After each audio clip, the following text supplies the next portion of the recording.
chicos, bienvenidos a al tercer día de conferencias. Hoy está con nosotros Álvaro Luna y vamos a empezar con vídeo.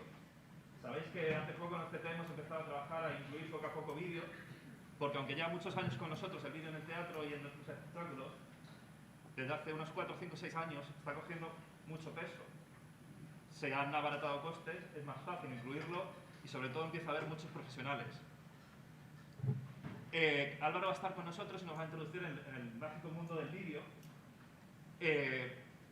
Y bueno, Álvaro empezó comunicación audiovisual en la Universidad Complutense y sobre todo ha trabajado con los mayores directores que tenemos en el país, con Luis Pascual, Gerardo Vera, Emilio Sagi, Fanzol y seguramente me dejaré mogollón. Y bueno, sobre todo creo que la experiencia que más pudo ser interesante fue con Tomás Pandur, que también trabajó. Y bueno, poco más. Así que os dejo con él y que lo disfrutemos todos. Gracias.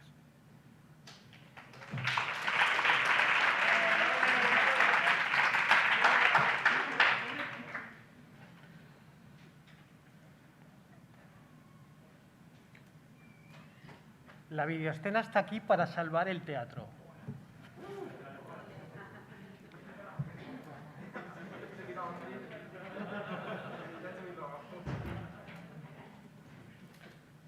Pero vamos a empezar por el principio un poco, ¿no? ¿Qué es la videoescena para mí? ¿Qué es la videoescena, la disciplina? La videoescena es esa disciplina que se ocupa de la concepción, elaboración y utilización del vídeo, sea cual sea su soporte en las artes escénicas. Pongo soporte subrayado porque el soporte es todo tipo de material que soporta esas imágenes. La imagen tiene que ser electrónica. La videoescena no se ocupa de las impresiones, de telones impresos, de imágenes impresas o pintadas, sino todo tiene que ser imagen electrónica. Por tanto, el soporte puede ser proyección, que es lo más común, encontrar proyección en teatro, pero también hay otro tipo de soportes como los plasma wall o las pantallas LED que estamos muy acostumbrados a ver en la tele o en los conciertos. Son más invasivas. Pero también hay televisiones, cualquier tipo de tablet o de móvil. Ahora mismo hay montones de soportes en los que se puede utilizar el vídeo y, por tanto, la videoescena en las artes escénicas, ¿no?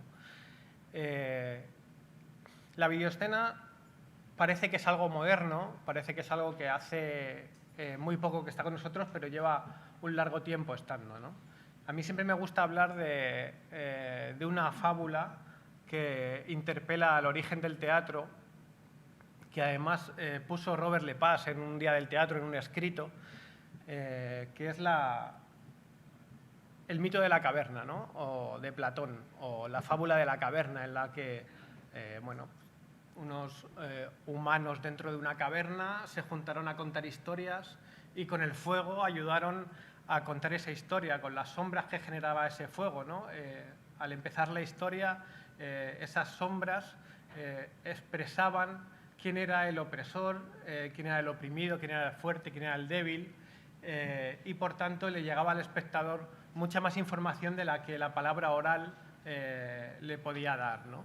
Yo creo que si eso es el origen mismo del teatro y la proyección, en este caso de sombras, es el origen de la videoescena, están muy unidos, ¿no? No podemos hablar de la videoescena como algo moderno, como algo de ahora, si estaba ya en el origen mismo, ¿no? Aparte de eso, si nosotros que supuestamente vamos a trabajar en un entorno artístico y vamos a desarrollar una serie de ideas para que tengan una propagación o para que tengan una diferente lectura por parte del espectador, ¿cómo vamos a rechazar un recurso tan atractivo como el vídeo, ¿no? ¿Cómo nos vamos a jactar en un mundo actual en el que, por ejemplo, ideas conservadoras, que estamos hartos de oírlas, ¿no? Como el racismo o como otro tipo de ideas completamente subversivas que están apareciendo actualmente, ¿no? ¿Cómo vamos a luchar contra eso si nosotros mismos en nuestra faceta artística dentro del teatro no aplicamos este efecto integrador de las disciplinas y estamos abiertos a nuevos estímulos y nuevas herramientas, ¿no? Por tanto, creo que, bueno, decía Lepas que esta llama, de este fuego, puede iluminarnos y también puede quemarnos. Entonces, hay que tener cuidado cómo se utiliza, por ejemplo, el vídeo para que no nos quememos, pero sobre todo para que iluminemos, ¿no? Para que sea algo atractivo y que tenga una sólida base en la comunicación, ¿no? ¿Por qué la videoescena no es cine? Porque al principio oí mucho esto, ¿no? Es que tú haces cine dentro del teatro. No, el cine dentro del teatro es una cosa muy particular, muy pequeña, ¿no? Es como si de repente en esa caverna de la que estamos hablando hiciéramos un cuadradito en la pared y solo viéramos las sombras, ni siquiera vemos al actor, ni siquiera vemos al que genera las sombras, ¿no? En el teatro eso no es así. El formato cine es solo una opción, una de las muchas de la videoescena, ¿no? Hay muy pocas veces que en teatro tú te sientas, se oscurece la sala y solo vemos una proyección en un formato de una pantalla, ¿no? Normalmente no es así. El cine se fundamenta en una idea de un único punto de vista, de una sola selección de lo que tienes que mirar, ¿no? En la videoescena y el teatro difiere absolutamente, ¿no? Difiere porque tiene una multiplicidad de los puntos de vista, desde el punto de vista físico del espectador que se sitúa en diferentes partes de la sala y ve diferentes cosas, a dónde se proyectan o dónde está la impronta de esas imágenes encima de la escenografía, ¿no? No es lo mismo si le da la proyección a un actor, no es lo mismo si le da a la escenografía, si hay luz, si no lo hay, si a la vez hay actuación o si a la vez hay coreografía, ¿no?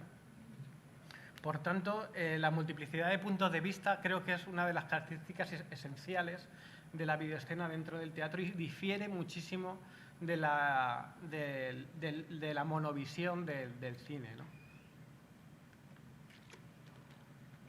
Para seguir un poco con este razonamiento, me gustaría explicaros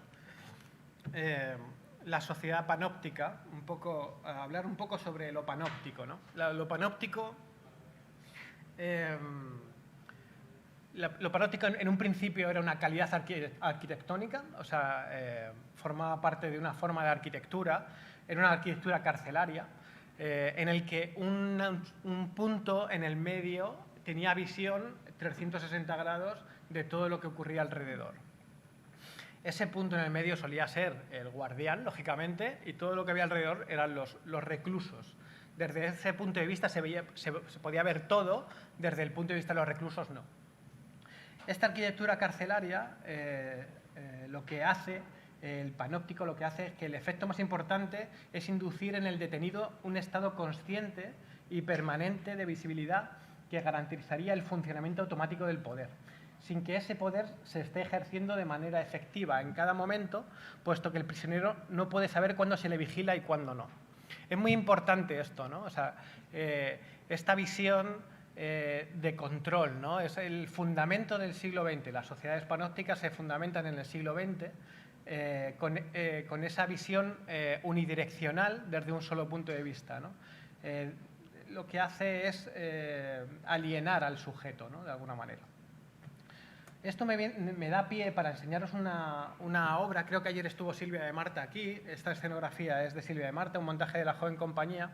La Fundación de Boro Vallejo es un ejemplo muy claro de lo panóptico, ¿no? De cuando un ojo nos mira desde un subconsciente, no sabemos cuándo y cuándo sí y cuándo no.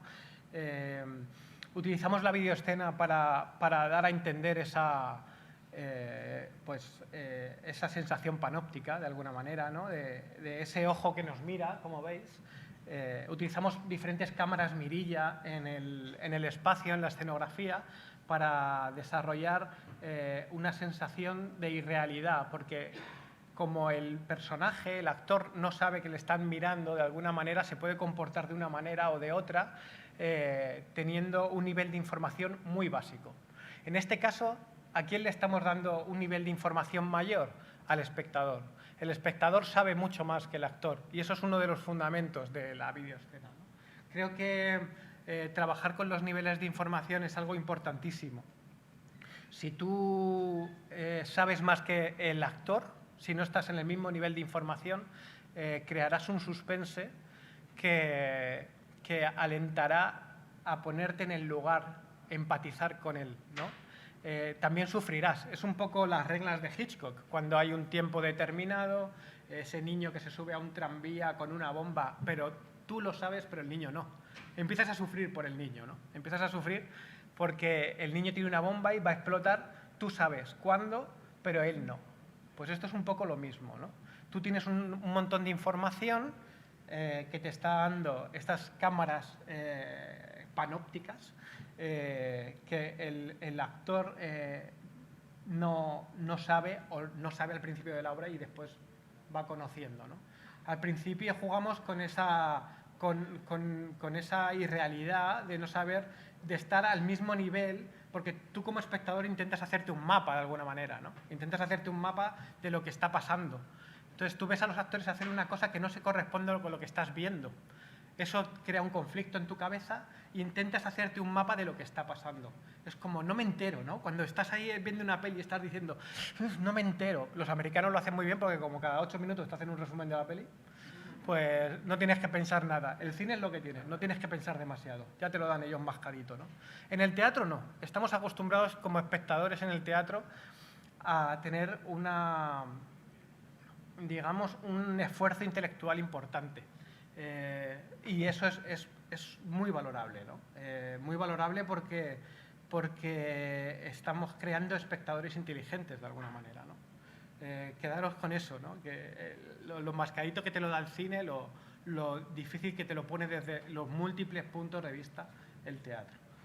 Bueno, os voy a enseñar algunas fotos más. Como veis, estas cámaras mirilla las compré en un chino, ¿sabes? Eran unas cámaras muy chulas de las que se ponen en la mirilla de las puertas, entonces hay una deformación importante, pero nos venía muy bien para esta obra. Aparte de lo que se ve, o utilizar las cámaras como ese ojo examinador de los personajes que están en escena, también utilizamos las cámaras para crear espacios latentes. Hay espacios en los que no hay, tú ves un espacio, el vídeo te puede enseñar un espacio latente que está fuera de ese espacio que está dentro de los límites de la escenografía. Por ejemplo, en este caso, eran espacios latentes pero que sucedían en directo, lo que le infiere una realidad o una potencia que no te da la imagen grabada muchas veces, ¿no? En este caso, veis, ahí se está viendo correr a un personaje en el pasillo de detrás del muro. Detrás del muro hay un pasillo, hay una cámara ahí puesta, por tanto volvemos a los niveles de información. El espectador, antes de que se abra la puerta de la escenografía, ya sabe que hay alguien corriendo hacia el espacio de la escenografía. Todos esos son pequeños pluses que le estamos dando al teatro y que no podríamos tener de otra manera que no fuera con el vídeo. Bueno, otro ejemplo de la escenografía. Para terminar un poco con la sociedad panóptica, hemos dicho que la sociedad panóptica y el cine están muy unidos. Es un invento del siglo XX, por tanto las dos, tanto la sociedad panóptica como el cine también es invento del siglo XX, se fundamentan en un único punto de vista, un único discurso. El modelo de sociedad panóptica más desarrollado es el fascismo, por tanto podemos decir que de alguna manera el cine es un arte fascista, por mucho que nos duela, que a mí me encanta el cine, ¿sabes? Pero es muy cómodo sentarse en una butaca y no pensar demasiado y que me lo den todo en un cuadradito en el que aparece todo de una detrás de otra. Me dicen dónde tengo que mirar, con un primer plano, un plano general, me dicen cuándo no tengo que mirar, cuándo me tengo que marear. Sin embargo, en el teatro cambia completamente esa concepción, ¿no? A todos nos gusta un poco ser esclavos de vez en cuando y nos gusta dejarnos llevar y es muy cómodo, pero no siempre es lo que se necesita, ¿no? El cine, por tanto, es un instrumento del siglo XX de las sociedades panópticas, el siglo de la imagen. Esto es un concepto de Sergio Blanco, el dramaturgo, que habla del siglo XX como siglo de la imagen, ¿no? Me venía al pelo esta foto del montaje La caída de los dioses, de Thomas Pandur, que he hablado antes en mi presentación. Esto era un montaje sobre una película, ya de por sí tiene una premisa bastante importante, ¿no? La caída de los dioses es una película de Visconti que la hacemos teatro, la versioneamos y la ponemos en escena, ¿no? En este caso tenemos una cosa clarísima con la sociedad panóptica, que es la escenografía tiene un marcado componente cinematográfico, es una pantalla panorámica con otros elementos, pero un escenario bastante estrecho en el que predomina la panoramicidad del formato y, ¿cómo diría yo? Los diferentes planos se aplastan contra la pantalla, lo veréis en las fotos ahora. En esta escena, por ejemplo, como ejemplo de contemporaneización del recurso, era una escena en la que el comandante de las SS hablaba en los archivos nazis, hablaba de que en estos archivos nazis tenemos la vida de todos los alemanes, ¿no? de ese gran hermano que vigila a todos los alemanes, en vez de poner una estantería realista con lo que sería en esa época, que sería un montón de carpetas o un montón de libros o lo que sea, pues lo que se nos ocurrió es hacer una gran sala de control de una sociedad panóptica al uso. En este caso, el comandante de las SS está viendo todas esas pantallas para vigilar al sujeto, ¿no? a los sujetos, a los alemanes. Como pongo ahí, sujeto observado se convierte en sujeto transformado, se convierte en un objeto, ¿no? Y eso es lo que nos pasa en la actualidad, nos ha pasado a lo largo de todo el siglo XX y se ha estandarizado, ¿no? Cómo encontramos cámaras de seguridad en múltiples sitios, cómo nos sentimos vigilados sin saberlo. Muchas veces vemos cámaras ahí, nos estarán viendo, ¿no? Nos estarán, ahora con los móviles, nos monitorizan dónde vamos, dónde no, Google tiene todos nuestros itinerarios, si compramos en un sitio. Bueno, es que es muy cómodo pagar con el móvil, porque, bueno, sí, pero es que el recorrido llega a esta tienda y esta tienda pagas. La monitorización de todos nuestros movimientos no deja de ser una herramienta antidemocrática y fascista de la sociedad actual, ¿no? Os voy a enseñar alguna foto más de la caída de los dioses. Como veis, estas capas planas que se pegan a la pantalla, en realidad no era así, era mucho más extraño, era mucho más extenso el escenario. El escenario era simplemente una pasarela elevada con una cinta transportadora que movía tanto objetos como personajes encima de esa cinta transportadora. En el fondo una pantalla que además tenía un tapón delante que subía y bajaba para hacer diferentes formatos de pantalla o incluso para cerrarla del todo. Y arriba un elemento importantísimo que era un espejo que se movía en todas direcciones y nos enseñaba otro punto de vista de la escena, rompiendo esa sociedad panóptica, ¿no? Diciéndole al espectador, esto lo puedes ver desde otro punto de vista. Bueno, ahí veis que se ve el espejo, se ve el reflejo, no el espejo. Hay momentos en los que la escenografía era una auténtica sala de cine. Lo que pasa es que incluso aquí no estamos hablando de cine. ¿Por qué? Porque tenemos la sala. Nosotros como espectadores estamos viendo a los espectadores, a las sillas, hay una actuación delante, hay una coreografía. Y después utilicé un montón de recursos audiovisuales nazis que son súper interesantes.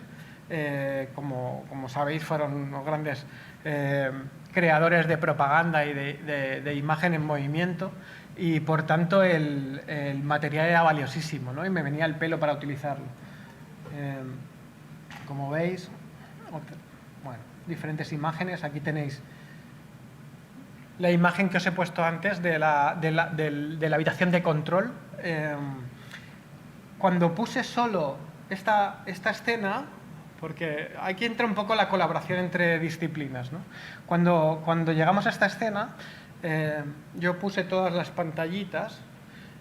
La escenografía en ese momento, el espejo estaba, si lo veis en sección, estaba en 90 grados respecto a la pantalla, o sea, estaba haciendo un techo completo. Eso que hacía que perdiéramos la perspectiva de lo que reflejaba. No reflejaba nada, solo lo veíamos como techo prácticamente, todo deformado arriba. Como espectador teníamos una pantalla y un techo, simplemente. Incluso en algunos sitios, que era un poco de grada, lo veíamos a la misma altura, o sea, el techo estaba enrasado a nuestro punto de vista.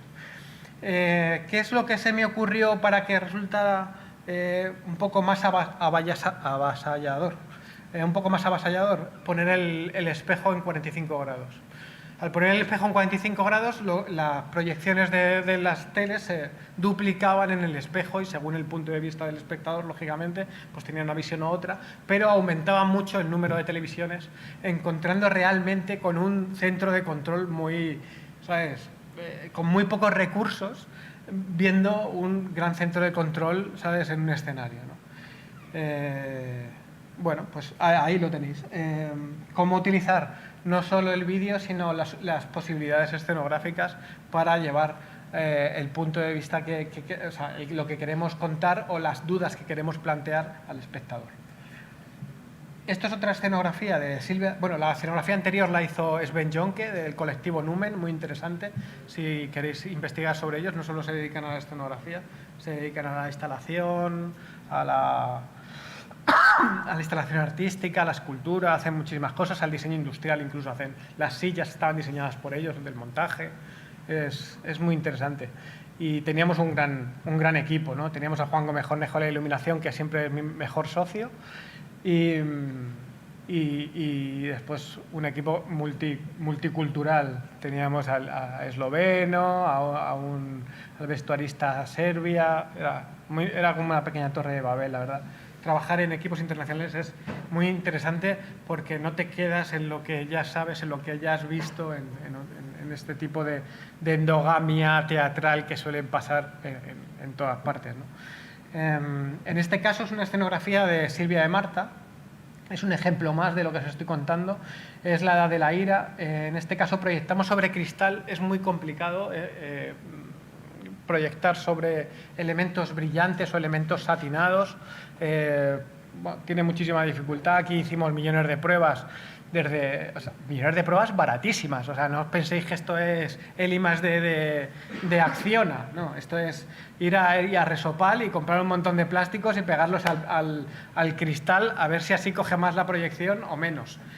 De hecho, nos encontramos con alguna sorpresa que otra, porque de repente se veía muy bien y te ibas al extremo de la sala y no se veía nada por el ángulo de polarización de los materiales, ¿no? Pero bueno, muy interesante igualmente. ¿Cómo entronca esta proyección o esta escenografía con lo que estábamos hablando? La sociedad panóptica se bifurca ahora en un montón de vigiladores natos, que somos nosotros mismos. Nosotros mismos nos vigilamos constantemente, como decía, con lo de Google, con los selfies, Instagram, etcétera, etcétera, ¿no? En este caso, la actriz quería hacer una proclama al mundo y no se le ocurrió otra manera que hacerlo a través de las redes sociales. Esto lo hacíamos en directo. Ella hablaba con el móvil en directo, teníamos una aplicación de móvil que conectaba directamente al QLab, al software de lanzamiento, y lo lanzábamos a la escenografía con diferentes surfaces, porque lo que me interesaba no solo era que ella misma se proyectara, que ya la estábamos viendo, sino transmitir la idea de difusión, ¿no? De que no, las cosas cuando se hablan aquí de pequeñito, no se quedan aquí, sino que se van ahí, y esto es como un árbol que se va bifurcando, ¿no? Pues eso es la idea, ¿no? Porque no tenía más superficie si no lo hubiera proyectado ahí en todos lados, ¿no? Pero no tenía más medios, pero ya con 4 ya me estaba dando esa multiplicidad de difusión de la que estamos hablando. Y ahora os voy a enseñar, vamos a hacer una pequeña reflexión sobre esto y el ojo. Si el siglo XX era el siglo de la imagen, para mí el siglo XXI es el siglo de la mirada, que está mucho más cercano al teatro. Y la mirada, curiosamente, es el ojo, la parte más importante, ¿no? Bueno, como sabéis, habéis estudiado cuando ibais al cole, en el ojo... Espérate, que voy a hacer una cosa. Puntero láser. Bueno. La imagen entra por la córnea, pasa al cristalino y tal, y se forma en la retina, en la parte trasera.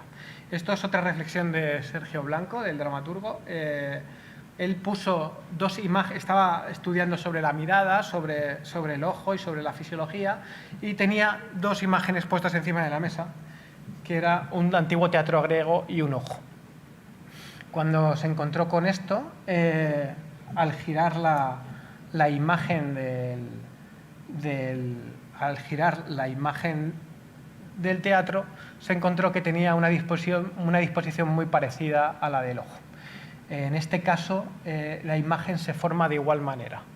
Los mitos, las historias, vienen del mar, entran por el proscenio al teatro, pero ¿dónde se forman? Se forman en las gradas, se forman en el espectador. Las gradas, el espectador es la retina de nuestro ojo. Por tanto, solo hay que irse a la etimología del término teatro, que en griego es teatrón, que es lugar donde se mira. No nos está diciendo lugar donde se escucha, no, nos está diciendo lugar donde se mira. Y eso hay que tenerlo como algo importante. Es un mirador. El teatro es esencialmente un arte de la mirada, de la creación y de la mirada. Por tanto, nos han vendido a lo largo de todo el siglo XX que el teatro, porque querían dar predominancia al cine, era un género literario, ¿no? Cuando estudiábamos los géneros literarios, la narración, tal, no sé qué, y el teatro, ¿no? Tú te ibas a la Casa del Libro y te comprabas una obra de teatro. No, una obra de teatro solo se puede comprar si te compras una entrada. Porque la obra de teatro se crea en la puesta de escena y se forma en la mirada del espectador, y no al revés, ¿sabes? No se crea en el libro, en el texto. Por tanto, nos ha llevado a una confusión bastante importante, ¿no? Hay una gran importancia en el teatro actual con el textocentrismo, que yo lo llamo, ¿no? Todo se fundamenta en el texto y a partir de ahí se hace la puesta en escena. Yo también, esos son los proyectos que me llegan, pero me pongo cada vez una tarea, que es cómo salir del texto y pensar en la mirada. Por tanto, lo que estábamos hablando es que ese siglo XXI, que es el siglo del teatro, el siglo de la mirada ya no va en una única dirección, como hacíamos con la sociedad panóptica. Ya no es el siglo de la imagen en el que tiene una única dirección. Es una dirección hacia el espectador y el espectador nos la devuelve. Nos devuelve esa mirada, la mirada del otro, que es la que me da vida, quien me construye y a quien me debo como creador, ¿sabes? Ese es el fundamento. El espectador es el único imprescindible. Habréis oído 1000 veces, teatro se puede hacer con un actor y una bombilla. Sí, claro que se puede hacer con un actor y una bombilla, pero también se puede hacer sin un actor y una bombilla. O sea, vamos a pensarlo así. O sea, cualquier cosa que... O sea, yo he visto espectáculos de luz solo y nadie no se plantea que no sean teatro. O en Japón se están haciendo montajes con robots. Pues no son actores, ¿sabes? Pues también se puede. Mientras que haya un espectador, que es lo único imprescindible, hay teatro. Por tanto, dejemos de mirarnos a nosotros mismos y miremos hacia pues, la audiencia. Ya lo veis, ahora mismo estáis aquí y cada uno tendrá un punto de vista de lo que yo estoy diciendo y de lo que está viendo, ¿no? Pues eso es lo interesante de las artes escénicas, ¿no? Aquí esta foto es del teatro de Mérida. Ya veis qué diferente es la visión de cada uno, ¿no? Son 3.000 personas las que caben. Si se apretan, 3.500. La visión es completamente diferente de unos y de otros, pero todo el mundo se llevará una imagen de lo que ha visto, ¿no? Todo el mundo se formará esa imagen y será lo que realmente determina la puesta en escena. Esto es un montaje que hice de Medea en Mérida podemos proyectar en el monumento y irnos a lo general, a lo espectacular, a lo grande, pero también nos podemos ir a lo concreto, a proyectar, por ejemplo, en un vestido, en un personaje, ¿sabes? Y seguramente la sensación sea diferente entre una cosa y la otra. Por tanto, la selección de esa mirada, de si quiero ver el vestido o si quiero ver el monumento, será mía. Yo le voy a poner esa importancia, ¿no? No yo como creador, sino yo como espectador.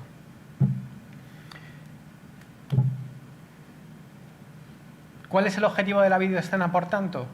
Bueno, pues hay muchos objetivos, ¿no? Crear un entorno que puede ser físico, y aquí pongo referencial, no es igual que real, porque puede ser un entorno que hace referencia al clima o hace referencia a un espacio, pero no tiene por qué ser figurativo. Por suerte, es lo que decía antes, el espectador está muy entrenado en el teatro.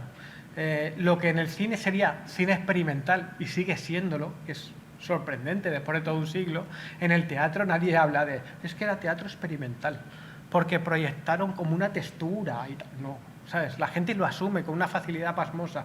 Por tanto, tenemos, en vez de ser conservadores, creo que estamos a la vanguardia de las artes visuales, ¿no? Se puede añadir información etérea, pensamientos. La videoescena sirve para presentar pensamientos, puntos de vista, estados de ánimo de los personajes o del clima general del entorno. No tiene por qué ser siempre de los personajes. También puedes crear efectos lumínicos o mágicos, que eso les encanta a los iluminadores cuando te dicen ¿y aquí tú les puedes iluminar de rojo? O ¿y aquí en esta tormenta puedes poner un rayo? Bueno, pues sí, también podemos, ¿no?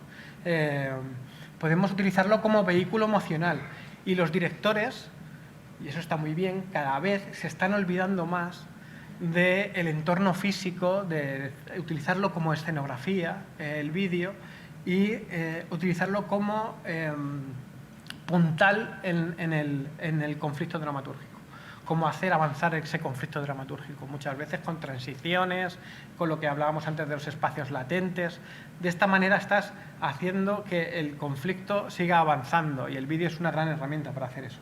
Pongo abajo etcétera, etcétera, etcétera, porque creo que está por descubrir, que cada uno que hace videoescena está por descubrir los posibles usos del vídeo en el teatro. Son tan inmensos y tan... Yo en cada obra que hago me doy cuenta de que puedo utilizarlo de una manera.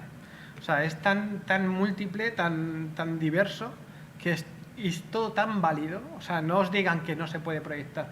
Como, es que en esta obra no se puede proyectar. ¿Por qué? ¿Sabes? Sí se puede proyectar. Todo se puede hacer en cualquier obra. Claro que sí. La puesta de escena es libre. ¿Sabes? La libertad artística que te da la videoescena, volvemos a lo mismo, no se la dan al creador, se la dan al espectador, que es el que disfruta de ella. Y por tanto, tú cuando vas a ver una exposición y te encuentras con algo sorprendente, con algo que te llega de repente, lo que estás haciendo es recuperar esa libertad artística que te ha dado el creador como espectador. Perdonad que hablo mucho y se me seca mucho la boca. Por tanto, el objetivo final de la videoescena yo creo que es apoyar la construcción dramatúrgica a partir de su utilización artística. Construir un discurso escénico coherente, estético y dramático. Pongo mucho hincapié, bueno, a partir de su utilización artística, que yo creo que es inherente, ¿sabes?, a la disciplina. Creo que el discurso tiene que ser coherente, porque ¿con qué tiene que ser coherente? Tiene que ser coherente con el resto de disciplinas. Se nota mucho, mismamente antes cuando estábamos aquí, una de vuestras profesoras me ha dicho, yo es que el vídeo muchas veces es que se ve cada cosa, yo soy más conservadora y tal. Bueno, eso está bien. A lo mejor es que no se ha utilizado de manera coherente con el resto de disciplinas. A lo mejor no han tenido las suficientes conversaciones con el resto del equipo. Porque todos tienes que, o sea, se nota mucho cuando vas a ver un espectáculo y el vídeo va a su bola. Pero se nota igual que cuando el vídeo va a su bola, cuando la iluminación va a su bola, o cuando la interpretación no tiene nada que ver con la escenografía. Dice, vale, sí, han estado haciendo una obra de teatro en un salón, pero que no tiene nada que ver el salón con la obra, vale. Pues lo he puesto ahí por ponerlo en un sitio, ¿no? Pues esto es igual, o sea, no tratemos a la videoescena de manera diferente. Tiene que ser coherente con el resto de disciplinas. Tenemos que ir todos con una misma línea de discurso. Que eso no quiere decir que digamos todos lo mismo. O sea, uno puede decir una cosa con el vídeo y la escenografía puede decir otra, pero siempre en la misma línea de discurso. Tiene que ser estético. Estético me refiero a que no es que tenga que ser bonito, ¿sabes? Muchas veces se confunde lo estético con lo bonito, ¿no? O con lo agradable. Después hablaremos de la palabra agradable también. Estético tiene que haber una decisión estética. Yo tengo que decidir, sí, en este momento salen unos perros, pero esos perros ¿cómo salen? ¿De qué color son? ¿Es una sola capa? ¿Son muchas capas? ¿Es un perro abstracto?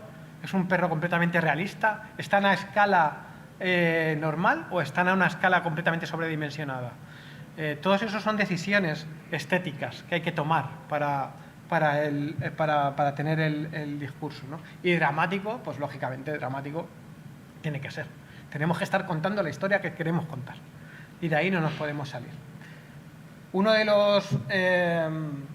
los creadores iniciales de lo que es videoescena, aunque hubo muchos antes incluso, tengo ejemplos de utilización ya no del vídeo, sino de elementos más cinematográficos, soporte cine o soporte diapositiva, a partir de los años 20 o algo así. O sea, imaginaos en qué punto ya de utilización llevamos casi un siglo, ¿sabes? Con esto, ¿no? Con lo que es la videoescena moderna, ¿no? Uno de los creadores más importantes fue Joseph Svoboda, supongo que le conocéis. Era un creador, incluso hay un foco que se llama Svoboda, joder, o sea, es que hizo de todo. Él era un creador, era un escenógrafo, era también videoescenista, aunque él todavía no lo sabía, ¿no?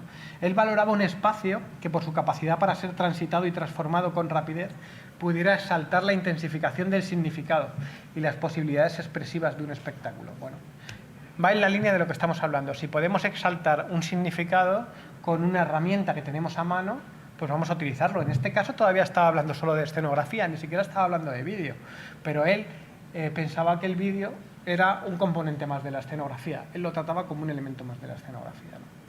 Dice, un espacio así, ya refiriéndose al espacio con vídeo, es capaz de transformar sincrónicamente el proceso del espectáculo con el alternarse de sus humores y el desarrollo de su línea dramática y semántica. No pretende engañarnos creando la ilusión de ser algo que no es, sabe lo que es en realidad, el espacio del espectáculo. Esto me parece súper importante porque aparte de hablar de que desarrolla la línea dramática y semántica, habla todo el rato del espacio del espectáculo. Por suerte, el espacio del espectáculo está bastante asumida desde el punto de vista abstracto. No hace falta engañar al público. Nosotros no queremos que el público llegue y se siente como si estuviera en el salón de una casa o si estuviera en un bosque. No, son sensaciones que vamos a plantear. Queremos eso, pero son sensaciones que vamos a plantear a partir del no realismo, de la no figuración, ¿no?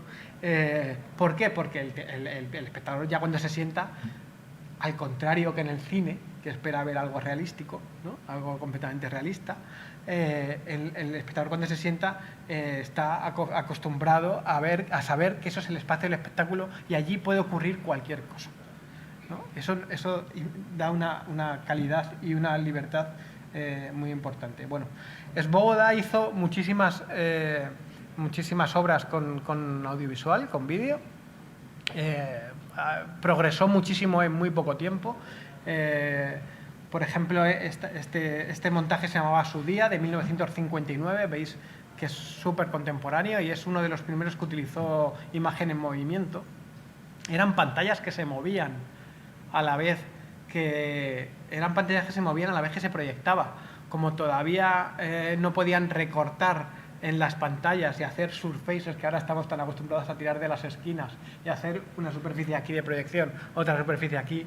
En aquella época era como varios proyectores que proyectaban ahí un poco a tutiplén y no podían recortar. ¿Cómo hacían para recortar? Bueno, pues él era muy ingenioso. Dice, si no puedo eliminar el sobrante de luz, pues lo que hago es poner un terciopelo al fondo que chupe toda la luz que sobre. Tan sencillo como eso. Y fue haciendo así descubrimientos, ¿no?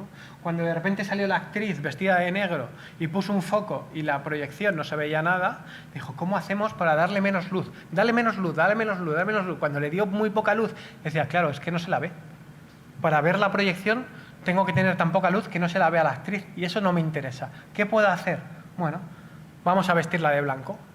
¿no? Son pequeños descubrimientos que parecen muy tontos, pero que son muy interesantes a la hora, que ahora lo tenemos completamente asumido a la hora de trabajar en videoescena en un teatro, ¿no?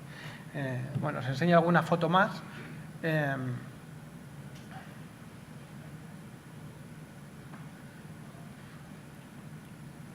Después de ver estas imágenes, yo cuando empecé no tenía ni idea de quién era Svoboda. Yo empecé a trabajar en esto y hice más cosas dentro del teatro de las que sabía que se podían hacer. No tenía ni idea en qué entorno me encontraba, ni tenía ningún tipo de idea de la historia del teatro. Era bastante curioso viendo obras de teatro y viendo cosas, pero no tenía formación. Mi formación, como lógicamente todos sabéis, estaba orientada al cine y a la televisión. El teatro no existía para mí. Entonces solo era a partir del autodidactismo. ¿Qué es lo que hice en las primeras obras en las que participé? Pues a mí me interesaba, más que poner telones pintados con nuevas tecnologías luminosas, que eso no tendría ninguna gracia, era un poco ensayar la diversificación de los espacios y de las proyecciones y su recomposición creativa, ¿no? Esa diversificación de diferentes espacios en diferentes pantallas, en diferentes situaciones espaciotemporales, me resultaba muy atractiva. Al tiempo después, cuando estudié a Svoboda, pues me encontré con que cosas como esta, del enemigo del pueblo, o como La muerte de un viajante, que más o menos llevaba un poco la misma línea de la fragmentación de espacios y su recomposición creativa, tenían bastante que ver con una cosa que había hecho Svoboda 50 años antes, ¿no? Pues eso me ponía muy bien porque me alegraba mucho parecerme a Svoboda, pero también me ponía muy mal porque decía, menuda evolución de mierda he tenido, ¿no? O sea, no soy nada original en este sentido, ¿no? Y poco a poco te vas dando cuenta que hay muchas experiencias anteriores que han hecho cosas que tú ahora las descubres por primera vez, ¿no? Y eso también es bastante interesante. En la primera foto del enemigo del pueblo, por ejemplo, me acuerdo que ahora lo podemos ver como algo normal, pero en el momento todavía había gente que me decía, es que es un salón. Y yo decía, sí, es un salón. Pero vais, ¿por qué pones bosques? Eso después, para cuando el exterior, ¿no? Cuando vayamos a la escena de exterior. Y yo decía, no, es que no, o sea, no va de esto, ¿sabes? El rollo no va de esto, ¿sabes? O sea, el clima que yo estoy dando ya con esta proyección de árboles fríos, bueno, no sé si conocéis El enemigo del pueblo, pero es una obra... es una obra que sucede en los países nórdicos, con gente que tiene una distancia social bastante importante y tienen un conflicto comunitario. Bueno, no voy a ir mucho más allá en el argumento de la obra, pero sí quería dar esa frialdad, ese entorno, esa distancia, ese clima de distancia que hay entre los personajes proyectando este tipo de proyecciones, ¿no? Después también había interiores, había otras cosas, bueno. Pero todavía, fijaos cómo estaba la cosa en el 2006, que todavía la gente me decía, no, pero es que esta proyección que va para después, ¿no? Para el exterior. Yo, sí. Vale. Volvemos un poco a La muerte de un viajante. Lo que hablábamos de la abstracción, ¿no? O sea, trabajamos un poco la abstracción. Todo el mundo ve una ciudad al fondo, un entorno cálido, un entorno de recuerdo, de alguna manera. Y la utilizamos en la diversificación de las pantallas, con los diferentes... puede haber un sueño, pero puede haber también una visión del entorno realista, completamente fragmentado y fuera de escala, fuera de la realidad de la visión, ¿no? Unipersonal. Podemos trabajar en la proyección con los espacios paralelos, que eso es muy interesante, ¿no? Espacios paralelos, espaciotemporales. De repente tenemos dos escenas en lugares diferentes, incluso en tiempos diferentes. Esto era un recuerdo. O sea, la actualidad es donde está sentada, bueno, aquí. Esto era la actualidad. Dejamos en un segundo término más desenfocado y mucho más apagado de opacidad estas proyecciones, y esta proyección infieren en esta escena un movimiento temporal hacia un recuerdo que tenía él en un hotel con una prostituta. Bueno, esta especie de collage fue seguido por el iluminador. Si veis en el suelo, la manera de iluminar se fundamentó un poco también en esos collages de adición de colores que crean los espacios de colores, que crean el blanco, ¿no? Eso era muy interesante. También en la anterior, si os vais, también hay ese tipo de collage en el suelo, ¿no? que tiene que ver un poco con el reflejo de las pantallas, que tiene que ver con esos puntos de vista, que en este caso era el viajante, que tenía sus recuerdos, su realidad. Él vivía en una mentira que estaba en el pasado y que no se correspondía con la realidad presente, ¿no? El color también era importante en esta, en esta obra, porque tuvimos un código de color bastante importante con lo que era recuerdo y con lo que era real, ¿no? O sea, ahí vemos el código frío para la iluminación en él, el código cálido. Los cálidos están mucho más cercanos a los recuerdos de las personas, ¿no? Sobre todo cuando son agradables o buenos, ¿no? Bueno.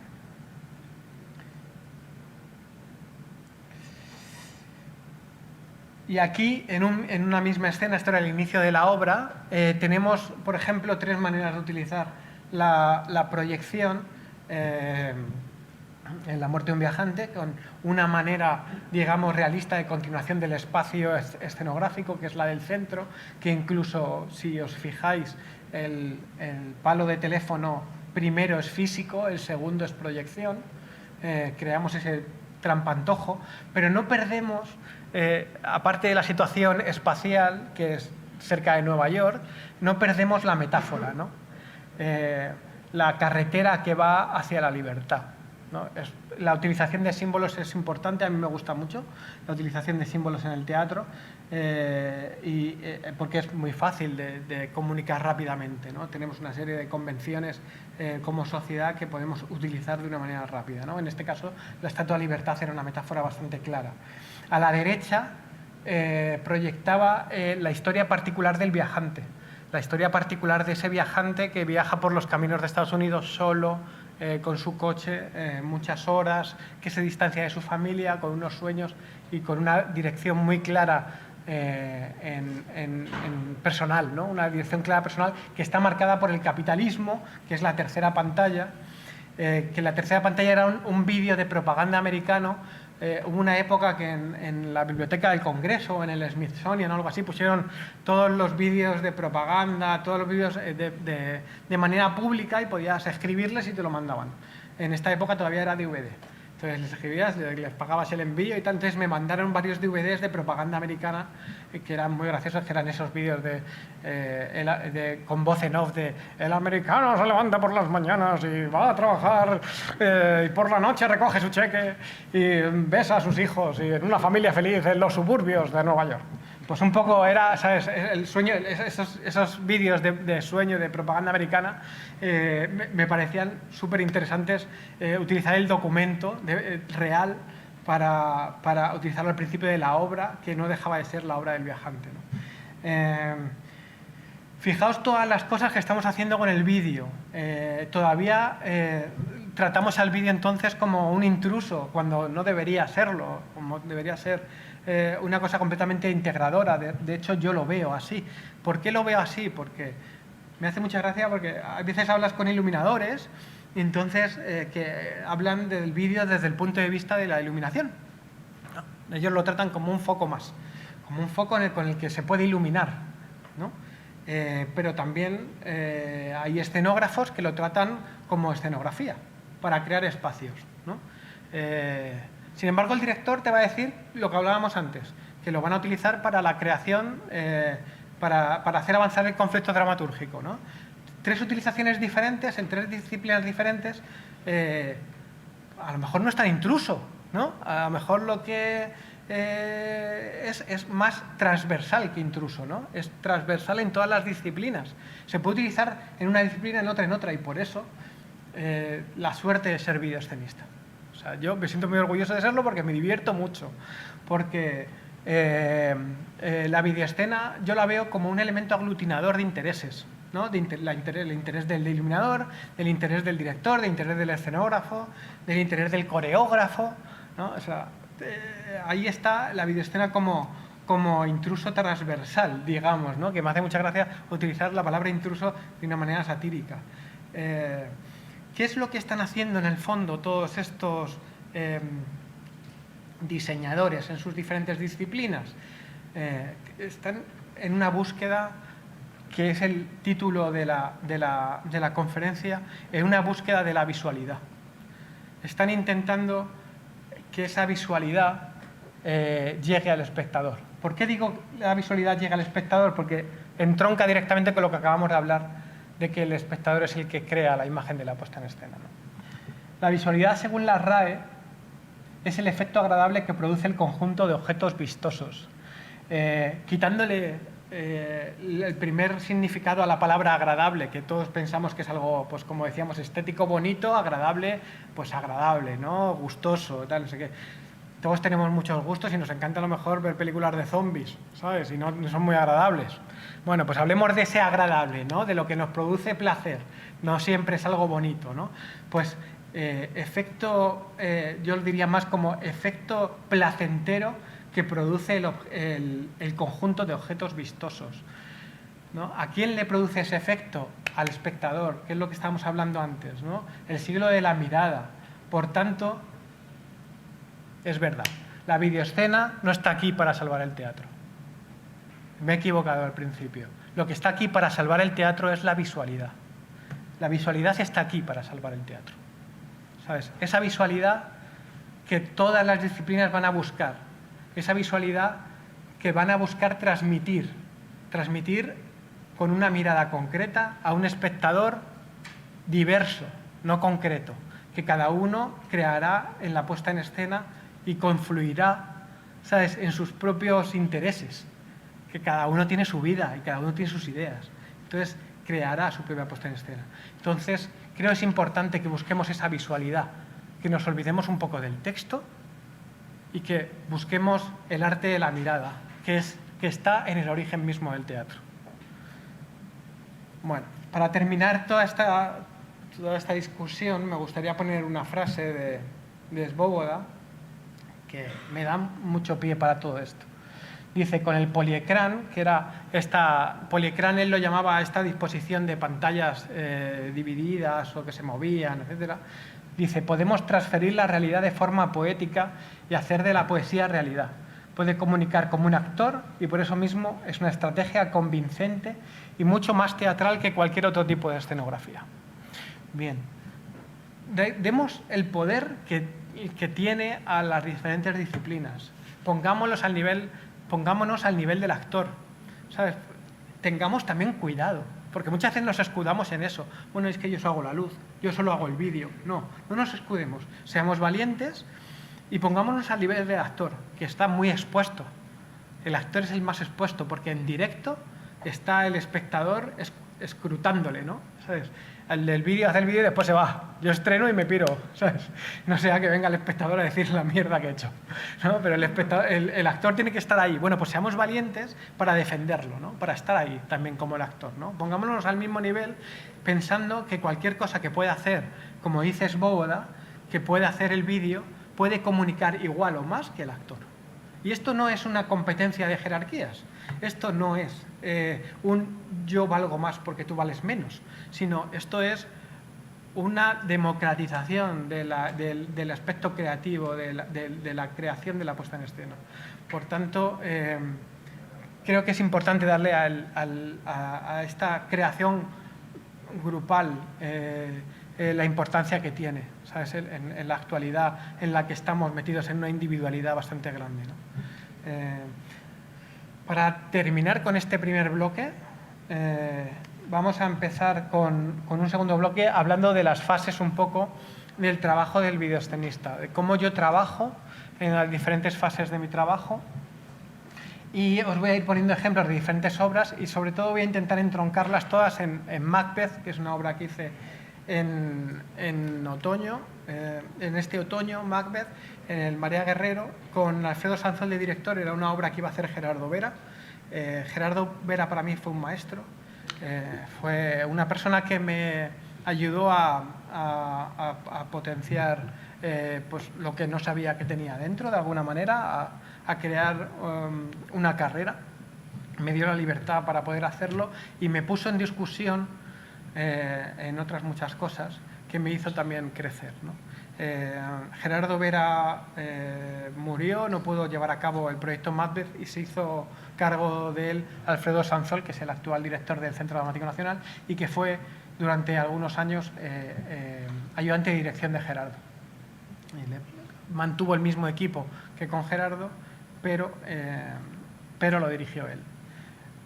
No estaba muy avanzado el texto, un poco la música, algo de la escenografía, pero no había muchas más cosas avanzadas. Bueno, cuando a mí me dan... Lo primero es decir que es una metodología personal, que esto no son fases claras que haya que seguir ni nada de eso, sino que os lo pongo aquí un poco por experiencia personal de cómo me suelo hacer las cosas yo, ¿no? Normalmente empiezo por la lectura y tomar notas de lo que me lleva el texto. Como hablamos antes, toda obra de teatro actualmente empieza por un texto, por desgracia.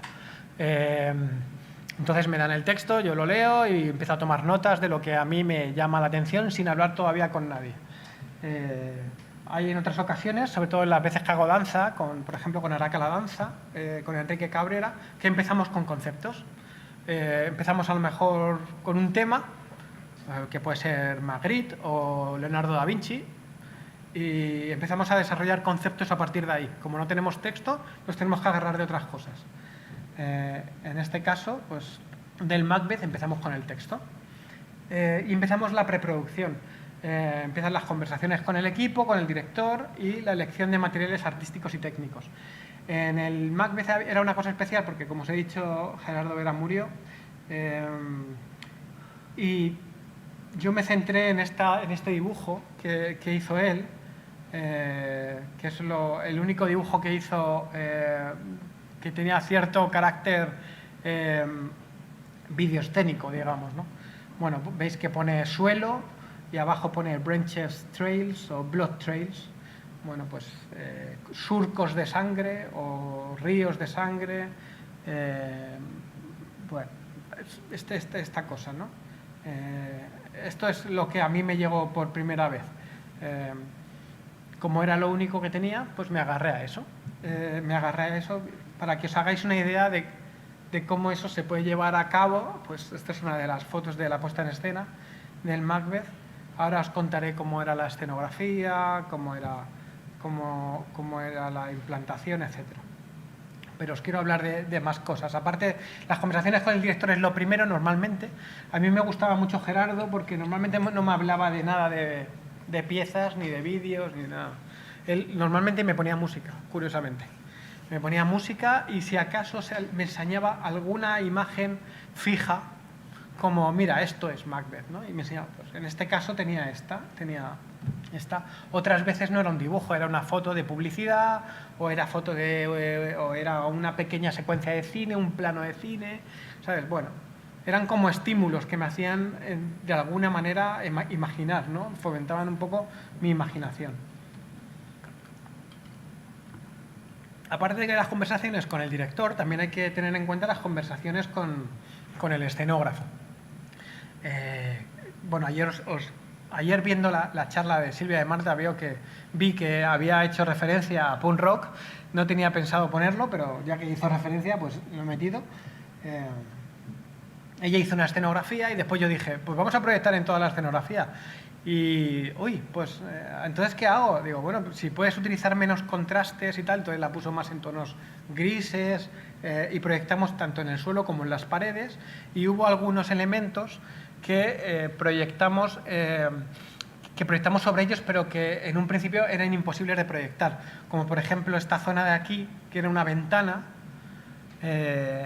y que sin quitarle esa calidad de ventana, yo quería transformarla en una pantalla de proyección. Estuvimos pensando varias posibilidades y al final lo que pusimos es porque lo importante de esta ventana era que se pudiera ver a través, pero que tuviera ese aspecto sólido también, ¿no? Al final lo que pusimos es el material que hay en las publicidades de los autobuses, de agujeritos, que se ve a través, pero que desde fuera no se ve, ese rollo. Pues eso es lo que pusimos ahí y funcionó súper bien, la verdad. Cuando iluminabas detrás se comportaba como una casa. Cuando iluminabas de atrás se veía el personaje que estaba más allá de la ventana. Cuando yo proyectaba frontal se convertía en una pantalla.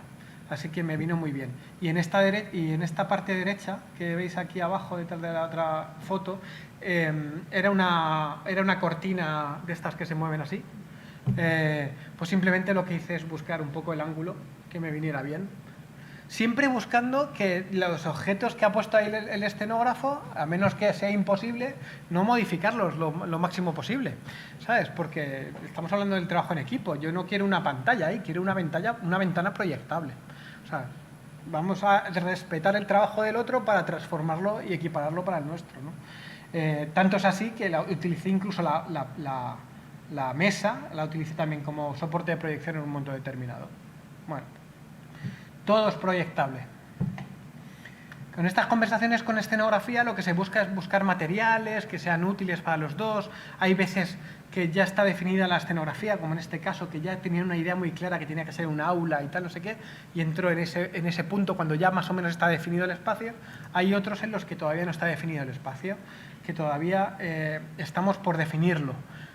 Por ejemplo, en este caso, que era Incendis, pues todavía estaba por decidir y el trabajo con el escenógrafo fue muy a la mano. Fuimos decidiendo el espacio. En este caso era una gasa delante de una escenografía muy estrecha. Era como un sándwich. Gasa, escenografía, que son esos hierros, esas pasarelas, y después atrás una pantalla. Bueno, era muy panorámica, era muy grande. Esto se hizo en Buenos Aires, en Argentina. Fijaos lo que os hablaba antes de los símbolos, por ejemplo, ¿no?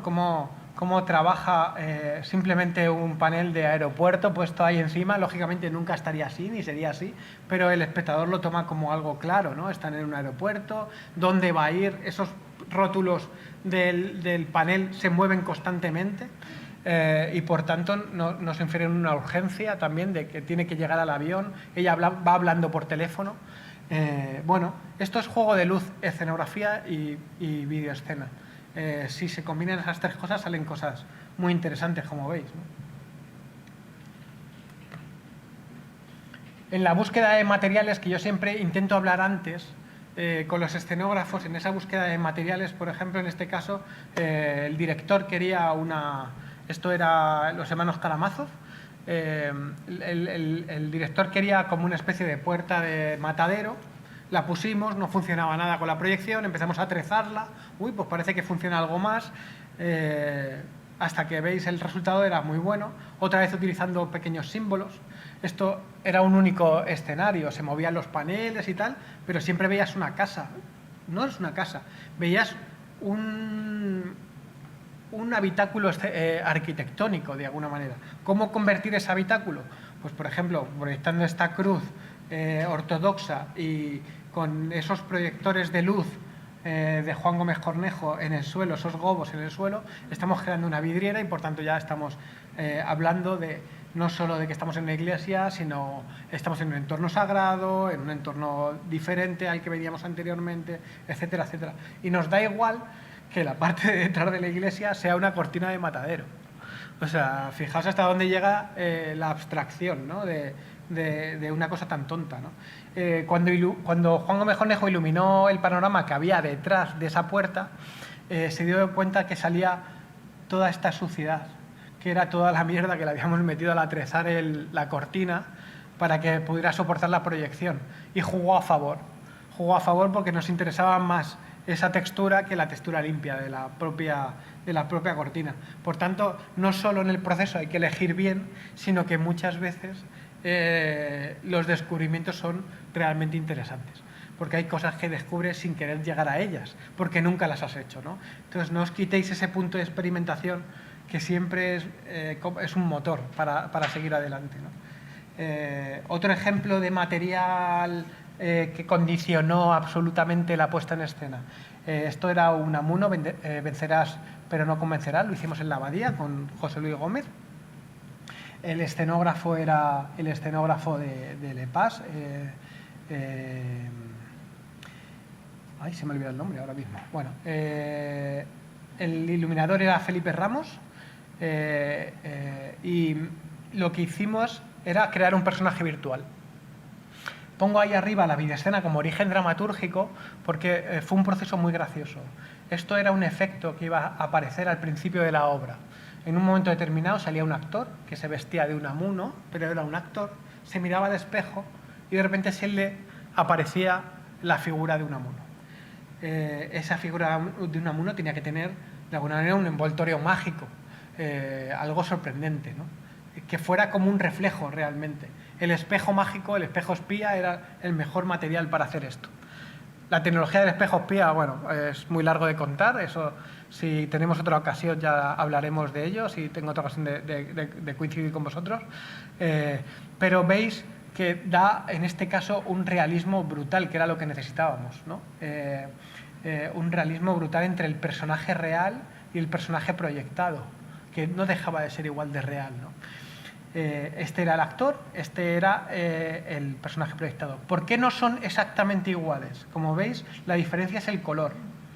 Bueno, pues eso fue aposta, ¿no? O sea, hubo un código de color que seguimos Felipe Ramos y yo, no solo en la puesta en escena, con este cálido y este frío, Unamuno siempre iba a ir de frío, sino que el espejo giraba y de repente el personaje que era actor se convertía en Unamuno, el Unamuno se convertía en actor y de repente José Luis Gómez real, el actor físico, digamos, era el Unamuno, el personaje de Unamuno. Por tanto, él en la puesta en escena se le iluminaba de frío y yo en la proyección lo proyectaba en cálido, que es el contrario de lo que estáis viendo aquí. También había pequeños detalles. Unamuno llevaba las gafas, llevaba un cuaderno. Eso ayudaba al espectador a situar en todo momento quién era Unamuno y quién era el actor, ¿no? Digo que era curioso porque esto iba a ser un efecto de inicio de obra. Lo grabé, lo propuse, lo hice. Tuvimos la suerte de que el inicio de ensayos fue allí ya en sala. Lo proyecté y José Luis Gómez se quedó absolutamente choqueado. O sea, recibí un shock, ¿sabes? Cuando ese diálogo él hablaba y le contestaba a la proyección, se choqueó, se paró, dijo, paramos un momento, paramos media hora, hay que hablar de esto no puede quedar así, tal. O sea, yo en un momento determinado dije, ya está, ya la he cagado, ¿sabes? O sea, ¿sabes? Porque nunca saben los directores. Pero en ese momento me corría la duda de, ¿está bien? ¿Está mal? ¿Qué es lo que va a pasar a partir de ahora? Bueno, pues José Luis decidió parar 15 días los ensayos y reescribir toda la obra. Por eso digo que es origen dramatúrgico. Reescribió toda la obra para dos personajes, para Unamuno y para el actor. Y ninguno de los dos, en ningún momento del texto ponía que era proyección. O sea, es la manera más natural de trasladar la herramienta de la videoescena a la puesta en escena, ¿no? O sea, tenemos un texto, tenemos un diálogo. Ah, sí, se me olvidaba. Uno de los dos actores o uno de los dos personajes es virtual. Es una proyección. Ya está. Es una anécdota que además de ser una anécdota infiere un carácter mágico a ese personaje en su aparición inicial. Funcionó muy bien, la verdad, tengo que decirlo. Hicimos muchas pruebas de espejo, hicimos muchas pruebas de materiales para que realmente tuvieran ese aspecto realista, ¿no? Trabajamos mucho en la iluminación, forramos todo el patio de butacas de negro, quitamos todos los, no sabéis la de pilotitos rojos que hay en una sala de teatro y que se reflejan en el espejo. Era increíble, era como una nave espacial. Y uno a uno quitamos todas las lucecitas y veis que no se ve nada, porque todo lo que refleja el espejo es el público, si tienes oscuridad total. Entonces cuidamos muchísimo eso, que no hubiera contaminación en el público. Si veis, claro, según el ángulo de visión, si vas elevándote, vas viendo cada vez más suelo. En este caso, casi que al principio me molestaba mucho, porque quería como que se viera toda la figura, después me empezó a molestar un poco menos. Empecé a ver que era muy divertido lo de ver al fantasma, digamos, ¿no? O sea, cómo llevarlo a favor, ¿no? Bueno, aquí veis alguna foto más del montaje. Ahí veis, por ejemplo, claro, aquí ya veis el truco, ¿no? Porque veis al personaje, a su reflejo, que está aquí, ¿sabes? Y la proyección de vídeo, ¿sabes? Pero, por ejemplo, algo que a lo mejor no os habéis dado cuenta es que la mesa solo había la mitad de la mesa. ¿sabes? La papelera de aquí abajo, que no se ve mucho, también era la mitad de una papelera. ¿Sabes? Era muy gracioso. En el siguiente creo que lo vais a ver mejor. Ahí tenéis. O sea, esa frontera realmente era una frontera muy difusa, ¿no? Entre lo que está pasando de verdad y lo que es verdad, lo que es realidad y lo que no. Y eso jugaba muy a favor de la obra, ¿no? Convertir en ese diálogo. Es que no me voy a meter porque grabarlo fue un sopor, ¿sabes? O sea, imaginaos cómo es grabar para que cuadren los diálogos cuando termina uno, que no haya pausas demasiado largas. Me inventé una especie de método. Claro, cuando grabábamos esto, o sea, era el pez que se muerde la cola. Cuando grabas esto tienes que ensayar después. Y cuando ensayas, los ritmos crecen. Entonces cambian los tiempos. Fue un poco locura, la verdad. No sé si me gustaría volver a hacerlo. Pero en el momento la verdad que estuvo muy bien. En el Macbeth, por poner el ejemplo del Macbeth, esas conversaciones con el equipo, bueno, pues empezó siendo con la escenografía. La escenografía era muy brutal. La escenografía era dos paneles que se iban hacia el fondo. Bueno, lo vais a ver en el siguiente. Ahí es donde estoy proyectando. Aquí no se ve mucho porque está muy oscuro, pero este era la escenografía de Alejandro Andújar, que era espectacular. Pero además era espectacular y a la vez era muy versátil para hacer un Macbeth sin un espacio concreto. No hicimos ni un solo espacio concreto en toda la obra. Eran una tarima que salía de la embocadura del teatro, un suelo, y un techo que también se iba hacia el fondo y salía de la embocadura del teatro. Había una parte fija y una parte móvil.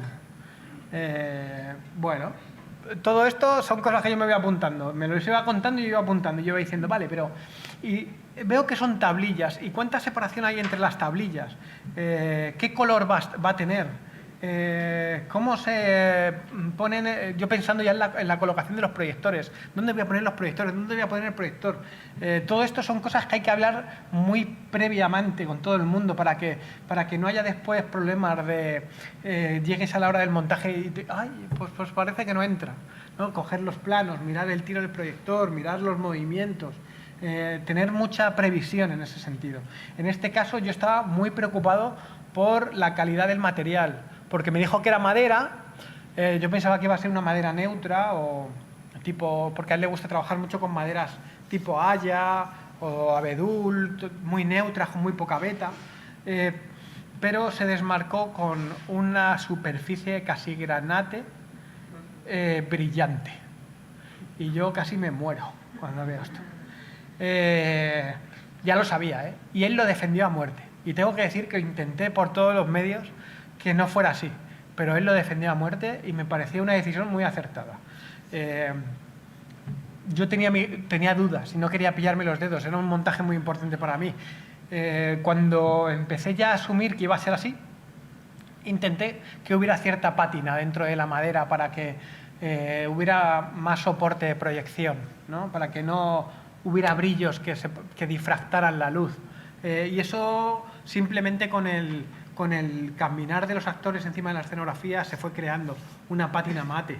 Y después también se retocó con atrezo, así que fue estupendo el proceso, ¿no? de llegar a algo. ¿Cuál era otro problema? Que al ser Burdeos, ¿qué pasa si tú iluminas con blanco una superficie de color? Bueno, pues lo estamos viendo aquí.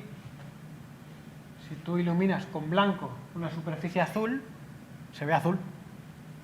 Si tú proyectas con un vídeo algo blanco, se va a ver rosita, porque no voy a tener la suficiente luz para que sea intenso, entonces se va a ver rosita. Eso me planteaba un problema. Yo no quería hacer un Macbeth con todo rosita. Quería hacer más bien un Macbeth con todo rojo, ¿no? Con la sangre de Macbeth, con esos ríos de sangre de los que me hablaba Gerardo, ¿no? ¿Qué es lo que hice? Me fui a rojos, que potenciaban absolutamente el color de la escenografía. Jugué a favor de ese color escenográfico. Era imposible jugar a la contra. Como veis, en este caso, bueno, aquí estábamos todavía en ensayos, pero es un espacio, es el espacio de color rojo. Se potenciaba muchísimo cuando proyectabas rojo sobre rojo, y eso fue un subidón cuando lo vi, porque todo esto, como os digo, es I+D. O sea, esto hasta que no lo pruebas no lo sabes. Así que bastante contento. Sigo. Más allá de la elección de materiales artísticos y técnicos, de los proyectores que necesitamos, de las pantallas, de las superficies, yo hago un desarrollo visual normalmente. Un desarrollo visual que pongo ahí que es fragmentado y cambiante, porque va cambiando según va evolucionando, voy viendo a ensayos y tal. Hago como esas notas que he tomado al principio y después voy cambiándolas. Aquí va una pieza de tanto tiempo, entonces es un documento de trabajo. A veces ese documento de trabajo se acompaña de bocetos. En este caso tengo que darle las gracias a Elvira Ruiz Zurita, que es mi ayudante, y llevamos como 6 años trabajando juntos. La verdad es que estoy contentísimo con su colaboración. Es una colaboradora habitual mía, y hizo estos bocetos maravillosos con las ideas que íbamos planteando. Como veis, mucho rojo, bueno, estábamos en este en concreto es la idea del espacio, de la unión entre el espacio y la tierra, lo terrenal con lo mágico, pero había mucho rojo con toques blancos y poco más, no había mucho más. Intentamos jugar en ese pantón de colores. Después vienen los ensayos. En los ensayos a mí me gusta coger tiempos, tener conversaciones con los actores, que esto es como un poco de cotilleo, pero que funciona muy bien. Yo lo llamo las pistas. Normalmente tú has tenido una conversación con el director previa, pero cuando empieza a ensayar se olvida un poco de ti. Entonces empieza a contarle cosas a los actores que tú no tienes ni idea. O sea, de hecho hay cosas que dices, uy, qué cosa más interesante le acaba de contar ese actor, pero no puedes estar en todos los ensayos, porque tienes que producir también. Entonces en los descansos, pues te acercas a un actor y le preguntas cómo va, y cuéntame, y tu personaje, y qué te ha dicho Gerardo, lo vas llevando, y entonces, como los actores les encanta hablar de sí mismos, pues te cuentan todo. Te cuentan todo y es súper enriquecedor para nosotros, porque te cuentan la idea que tiene el director, en este caso Gerardo, que tiene sobre su personaje, sobre la obra. Lo tergiversan para llevárselo a su terreno. Después hablas con otro actor y te cuenta un poco lo contrario, pero empiezas a ver las líneas de unión con lo que realmente les ha dicho el director. Y es un trabajo un poquito ahí de investigador privado, pero es muy entretenido y hay grandes descubrimientos realmente. Entonces, por eso son muy importantes los ensayos y para ir cuadrando de tiempos las piezas, porque si no, no tendríamos tiempos para hacer las piezas de vídeo. Aunque después podemos trabajar con inicios, con bucles, o sea, que haya esa sincronía, pero hay otras piezas que son más parciales. La música, como suele entrar en los ensayos, es una guía genial para nosotros, porque podemos jugar con esos tiempos, podemos jugar al contraste con la música, a favor de la música. Entonces hay que ir siempre picoteando de un lado y de otro, ¿no? Las pruebas de proyección y la implantación. Como os he dicho antes, todo esto sucede de manera más o menos paralela, ¿no? Vas haciendo pruebas de proyección porque a lo mejor has elegido materiales que nunca sabes cómo van a funcionar. Voy a poner el ejemplo de Agosto. Agosto fue una obra que hicimos en el María Guerrero, donde está proyectado, era como una especie de tela que estaba en embocadura del escenario. Bueno, pues esa tela era proyectable, pero a la vez era transparente para ver lo que había detrás. A mí me interesaba mucho que no fuera un gobelín, porque el gobelín me parecía demasiado suave. Necesitaba hacer algo que cuando yo proyectara creara la sensación de telón, que no traspasara la imagen. Eso era muy importante para mí, porque además quería que si lo de atrás no estaba iluminado, pudieran hacer un cambio a oscuras, pero sin tirar telón.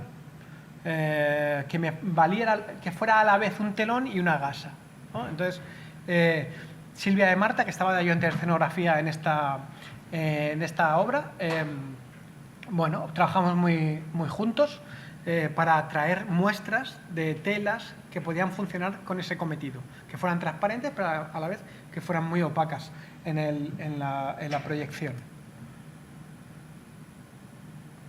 Veis los efectos que se podían hacer, ¿no? Encontramos esta tela, la tela es una tela escenoligera de Peroni, que es como un retor muy suave, que si tú iluminas mucho detrás, tiene transparencia. ¿Qué es esto? ¿Qué es lo que hicimos con Felipe Ramos? Que en las transiciones en las que había este diálogo entre la proyección y lo que estaba pasando en escena, por ejemplo, aquí Amparo Baró con este personaje de una pintura de Andrew Wyeth, que me venía al pelo, por cierto, porque eran los dos personajes. De repente te vas a Nueva York y te encuentras una pintura de Andrew Wyeth en la que salen los dos personajes de tu obra. Y dices, bueno, perfecto, ¿sabes? Lo voy a meter. Porque era Amparo Baró y el personaje del marido. Y aquí están en la cama. Y además hago una composición con otro cuadro de Wyeth en el que le pongo el entorno del medio oeste americano, ¿no? Me parecía perfecto. ¿Cómo crear ese diálogo entre la proyección y los personajes que hay dentro de la escena real? Con lo que yo llamo reservas de negro. Esto era una coreografía entre luz y vídeo. En este caso veis que la parte en la que se ve no hay carga de proyección. Estoy proyectando negro. ¿Qué es proyectar negro? Al contrario de la adición, cuando tú pones algo negro encima, tachas. En la proyección, cuando tú pones negro, transparentas. O sea, es no proyección. El negro es no luz. Por tanto, no estás proyectando. ¿Eso qué hace? Que si tú iluminas detrás, se ve a través. Veis que aquí la proyección es blanca. No se ve nada detrás. Se ve muy poco. Se ve aquí un poquito porque son las calles que están pegando para iluminar sobre todo esta parte. Pero no nos importa. O sea, fijaos aquí arriba, no se ve nada, ¿no? Estoy dando mucha carga de proyección a una parte, muy poca carga de proyección a otra. Este juego aparecía a lo largo de toda la escena. Os voy a enseñar un poco. Este lo he puesto para que veáis el retor. Era un retor. La escenografía estaba avanzada y por tanto estaba fuera de la caja escénica. No teníamos manera de subirlo y bajarlo. Lo que hicimos es enrollarlo con un motor, ¿sabes? Por eso no iba tensada. En este caso no pasaba nada, que no fuera tensada. Veis que tiene sus arruguitas. También la aderezamos con un poco para darle algo de entidad. He puesto esta imagen que nunca era así, pero con iluminación de sala para que veáis cómo era la tela. Vais a ver un poco un vídeo que ya os he avanzado, que ese cuadro de la imagen era un poco el cuadro de la idea de la proyección, ¿no? De los diferentes formatos identificados a las diferentes generaciones. Lo que hice es identificar los formatos pictográficos, digamos, de cuadro, con era la historia de una familia. Agosto es una historia de una familia, que me estoy saltando cosas. Bueno, con los patriarcas, digamos, con la matriarca de la casa, identificarlo con ese formato pictórico. Después, a los hijos, que era Carmen Machi, que era Alicia Borrachero, bueno, los identifico con el formato de su generación, que era el Super 8. Y después sale Irene Escolar, que hacía de la nieta, y que la identifico con internet, con los móviles, y también utilizo ese formato, ¿no? Os voy a enseñar un vídeo ahora, a ver si me deja.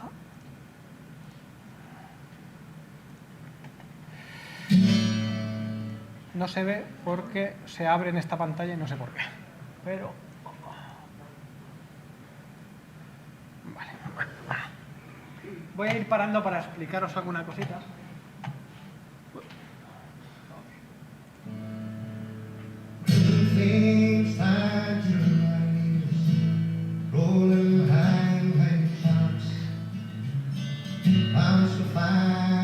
Esta era Carmen Machi. Esto era todo películas de la infancia que compré en mercadillos. Y entonces de repente me fui encontrando personajes en un mercadillo, en otro, ¡ay, esto puede ser no sé quién! ¡Ay, este puede ser no sé cuántos! Y con una sorpresa final, que eso sí que era increíble.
Esto es todo lo que os acabo de contar.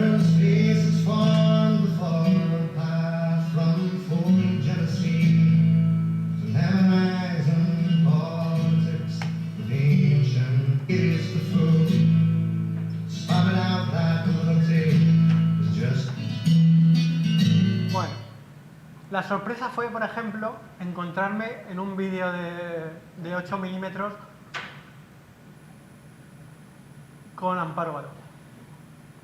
De repente veo que es Amparo Baró y se lo enseño y dice, ahí va, si soy yo, ¿qué he hecho yo en Massachusetts quitando nieve delante de mi casa?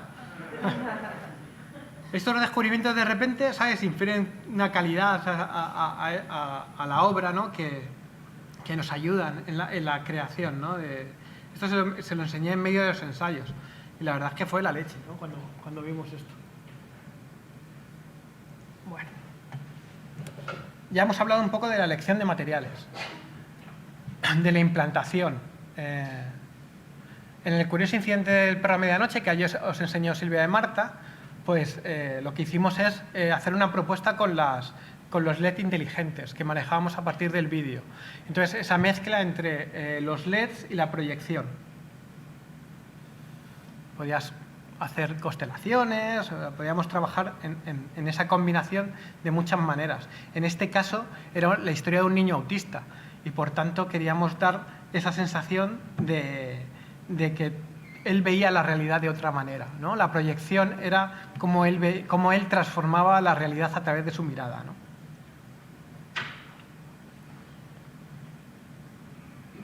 Esto es la grieta de la que os hablaba ayer Silvia, que de repente la pared se levantaba. Cuando no estaban los LEDs no se veían, cuando no estaban encendidos. Cuando estaban encendidos se veían y podíamos combinarlos de muchas maneras, ¿no?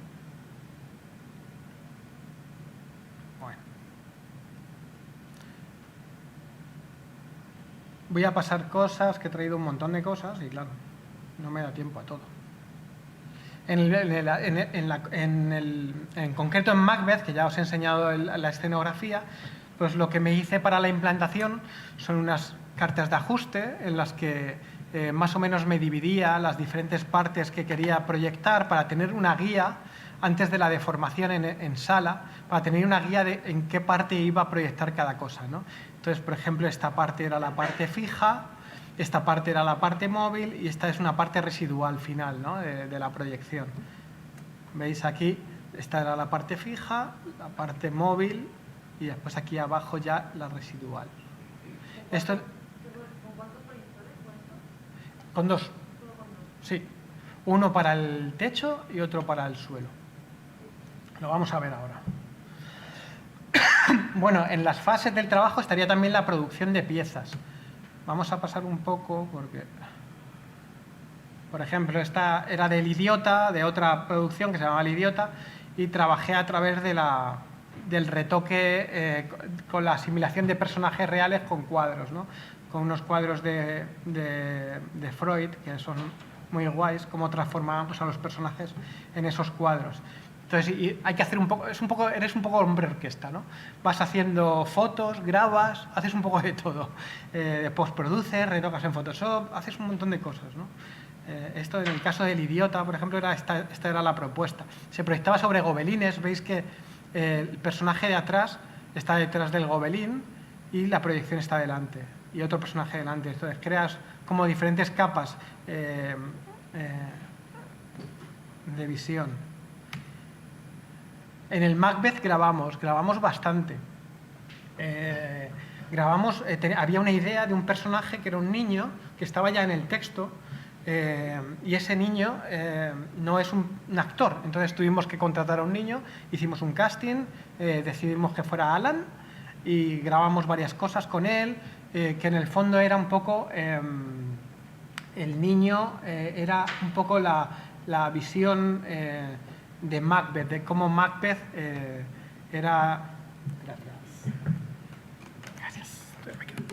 De cómo Macbeth tenía un punto infantil, ¿sabes? y cómo él seguía viéndolo desde un punto de vista infantil, ¿no? La visión del niño era muy importante en el personaje de Macbeth, de cómo una persona que supuestamente es bondadosa se va convirtiendo, simplemente por lo que le vayan diciendo, se va convirtiendo en un personaje siniestro, ¿no? Y aquí veis algún ejemplo de la grabación. Bueno, os voy a poner si es un vídeo.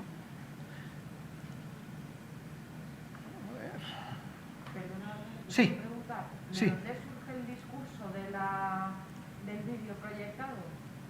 ¿De dónde surge el discurso? Sí, me refiero, lo que nos está contando el vídeo, Sí. esa idea Del niño, sí. interior y tal, ¿de dónde surge eso? Eso surge de una conversación que yo tengo con Gerardo. Nosotros ya hicimos juntos el Macbeth en el Teatro Real, en la ópera, y existía la figura de que todas las visiones, de todo el oráculo, digamos, viene a través de un niño, de la inocencia de ese niño. Eso lo esboza en el texto está esbozado y lo desarrollamos en el vídeo. No estaba exactamente lo que había que hacer, pero sí estaba esbozada la idea, ¿no? Y a partir de ahí trabajamos. Yo enseguida identifiqué al niño con Macbeth, ¿sabes? O sea, fue algo muy claro. Y en un momento determinado, pues hago este morph. Esperaos un momento.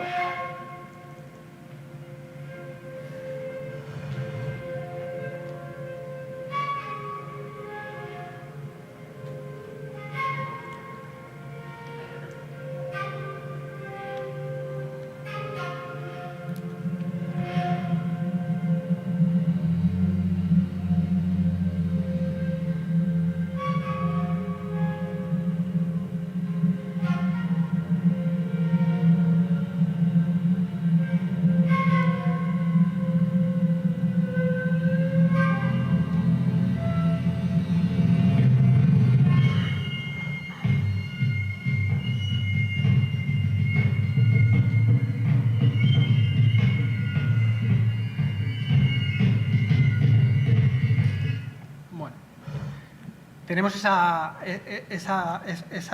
unión, ¿no? de lo que es el niño, ¿no? De la figura del niño, ¿no? De la inocencia personificado en Macbeth. Todo lo que para mí aparece en la proyección está dentro de la cabeza de Macbeth. O sea, no solo son las apariciones que le surgen, sino sus sueños, su entorno, el clima en el que se encuentra su cabeza. Para mí era vital, por ejemplo, que no existiera una relación directa entre lo que miraba el actor y lo que se veía en la proyección. O sea, que no mirara a un sitio físico, porque no existía. O sea, si se le aparecía el puñal, no tenía que mirar al puñal. El puñal estaba dentro de su cabeza y así lo tenía que actuar, ¿no? Y nosotros hacíamos eso con la proyección. Yo no quería decir, aquí está el puñal y tú tienes que mirar al puñal. No, pero él se le aparecía el puñal y yo le decía al público, esto es el puñal que él está viendo. ¿Sabes? No es el puñal real, es un puñal que él está viendo, transformado y retocado a través de mi mirada, de cómo podía ser esa visión en la cabeza de Macbeth, ¿no? Bueno, como veis, el resultado era bastante bueno, hubo mucho trabajo de grabación primero, por ejemplo, incluso grabamos humos. Tuve todo un día para grabar en la sala de ensayos y me puse ahí. Dije, ya me valdrá para algo todo esto.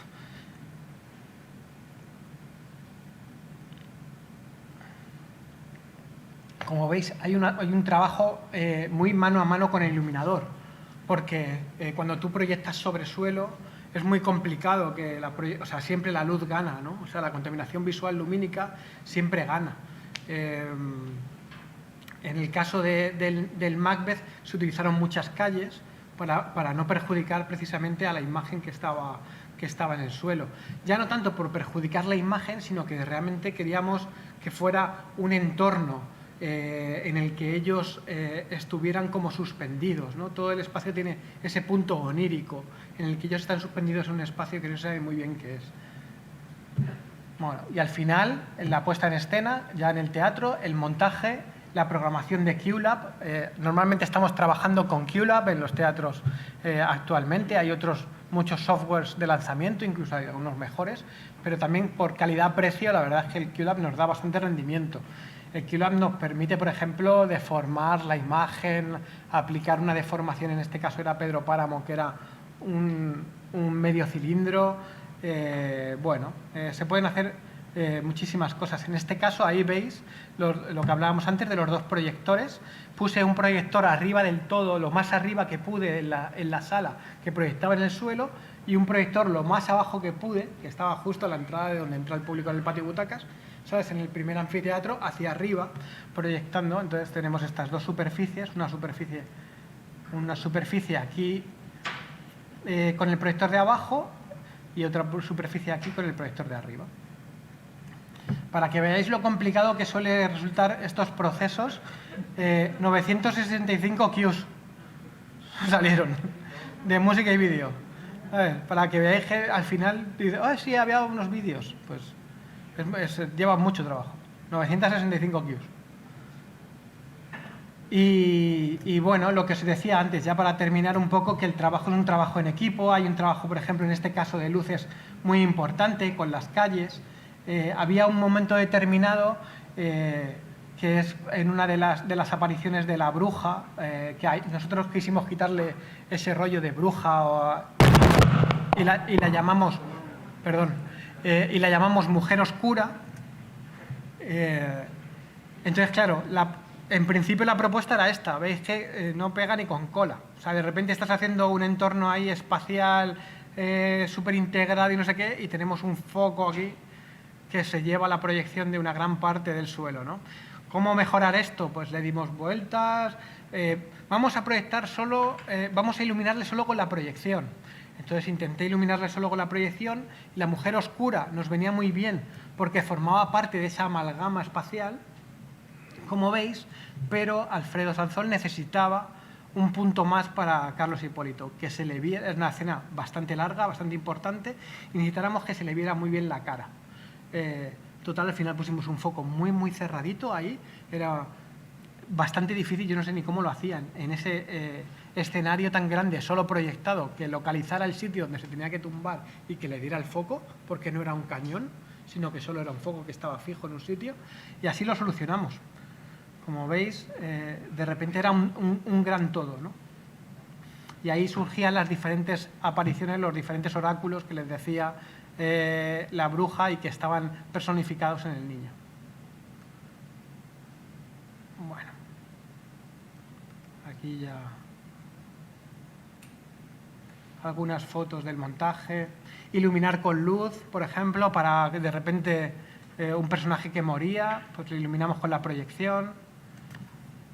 Y eso es todo. Y ahora me gustaría que, si queréis preguntar algo o si queréis que algún tipo de cosa, no sé cómo lo hacéis normalmente, si necesitáis micro o habláis en viva voz o...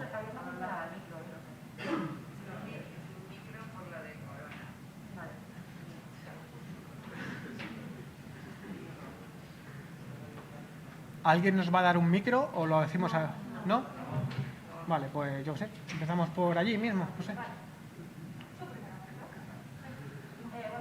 Hola. Una pregunta, en relación a vestuario y caracterización. Perdona, ¿no te oigo? En relación a vestuario y caracterización. Sí. Cuando tú proyectas, Sí. ¿qué tipo de relación hay? Porque, claro, según el color se combina tanto maquillaje como vestuario, me imagino, ¿no? Es un trabajo muy parecido al trabajo de luces, realmente. Tú cuando hay la presentación de vestuario, te dan todas las muestras y todos los colores. Lo bueno que tenemos nosotros es que podemos jugar con una gama. Normalmente todo el mundo va a favor de una gama, ¿no? El vestuario también va a ir a favor de esa gama que tiene que ver con la escenografía, que tiene que ver con la proyección. Entonces, al final todos vamos un poco por el mismo sitio. Es más complicado para luz porque la luz se va a centrar en los personajes. Yo no me voy a centrar tanto en los personajes. No les voy a iluminar con mi proyección. Entonces no tengo que tener tanto cuidado en ese sentido, ¿sabes? Pero sí tengo que llevar una misma gama que tenga el espectáculo completo, ¿no? En este caso nos venía muy bien porque lo que queríamos era mimetizar a la Mujer Oscura en ese entorno espacial rojo, y el vestuario ya era granate, el de ella, o sea que íbamos todos más o menos en el mismo sentido. O sea, cuando hacéis una proyección así, intentáis que sea todo un cuadro igual y que haya mucha variación de colores. Claro, depende de la propuesta. A lo mejor otra propuesta tiene que ver con la diferencia de color y nos vamos más por ahí. En este caso había más una propuesta de monocolor con algunos objetos discordantes que estaban ahí por alguna razón, ¿sabes? Pues mi pregunta es parecida, por así decirlo, también va hacia el usuario y la institución. ¿Cómo te pones de acuerdo con estos grupos para que los actores salgan como tienen que salir en la proyección? Porque, por ejemplo, hay momentos en los que quizás tengan que salir X personas atrás con el jersey verde y de repente el director dice no me gusta el jersey verde, lo quiero con el rojo. Sí. ¿Y cómo te pones de acuerdo con los demás departamentos? Bueno, normalmente yo hablo sobre todo esto nos interesa por el rollo de las grabaciones. En las grabaciones normalmente marcan mucho a la hora después de la puesta en escena, porque algo que has grabado después es difícil quitarlo, ¿no?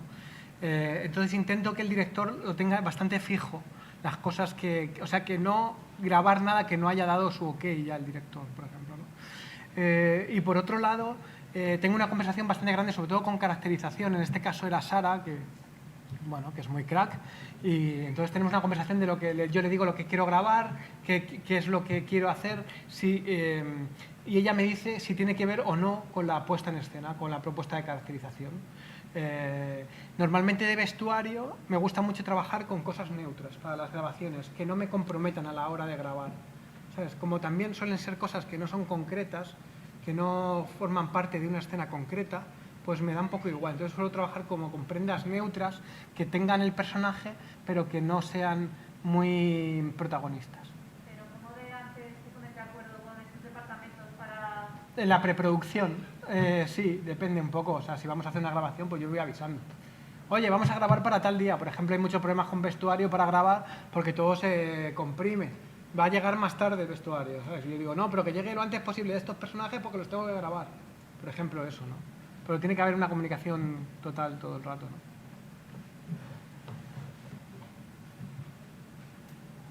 Bueno, primero gracias porque... Ah, tú, perdón. Tú. Eso, que gracias porque me ha parecido muy interesante la información, ya no solo de videoescena, sino de los otros conceptos que han lanzado. Creo que está muy bueno tenerlo en cuenta. Me gustaría preguntarte sobre la accesibilidad. ¿Sobre la? Accesibilidad en tu disciplina. Si la has contemplado alguna vez, sobre todo para personas con discapacidad visual, si alguna vez has planteado cómo puedes hacer tu disciplina accesible a estas personas que no tienen esta capacidad de mirar y que sigue siendo el público espectador diverso y crítico del que hablaba. Bueno, normalmente lo que intentas es que ahora en otoño hicimos un montaje que se llamaba Tribus, que intentaba ser 100% accesible. Estaba muy orientado para las personas sordas y por tanto era muy visual, pero si nos quitas el componente visual pues tendrá que ser muy sonoro. La accesibilidad total pues no existe, ¿sabes? O puede condicionar demasiado la puesta en escena, ¿no? Pero sí se pueden hacer experimentos a través de muchas cosas para ello, ¿no? En este caso, con los sordos, pues utilizamos mucho el código de color o el código o la repetición. Hicimos un taller antes con sordos para ver cómo a ellos les influían las diferentes imágenes. Entonces trabajamos en ese nivel semántico.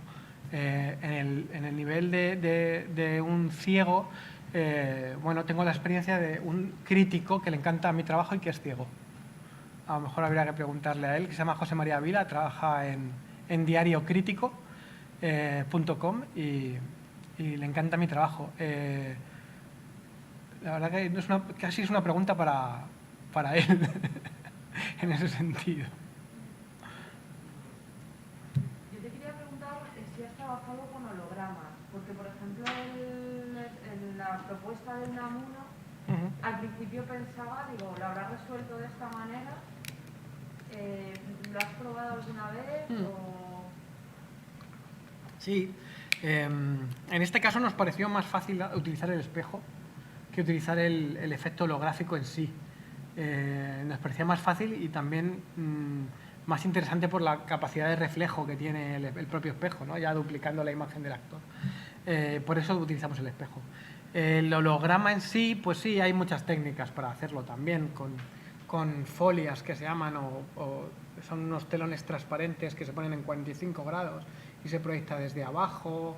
Hay muchas técnicas, pero el problema de las técnicas que hay actualmente holográficas es que condicionan tanto el espacio escénico, o sea, no puede haber iluminación, no puede haber, ¿sabes? O sea, condicionan tanto de tal manera que no es muy versátil a la hora de hacer un montaje. Es difícil interactuar con... Es muy difícil interactuar, pero sobre todo es muy estático, ¿sabes? O sea, tiene que ser un contenedor súper estático de una manera muy determinada, con una luz muy determinada, ¿sabes? Y aparte de ser carísimo, no termino de ver la... O sea, cuando en el momento en el que sea darle un botón y que aparezca un personaje así, sí.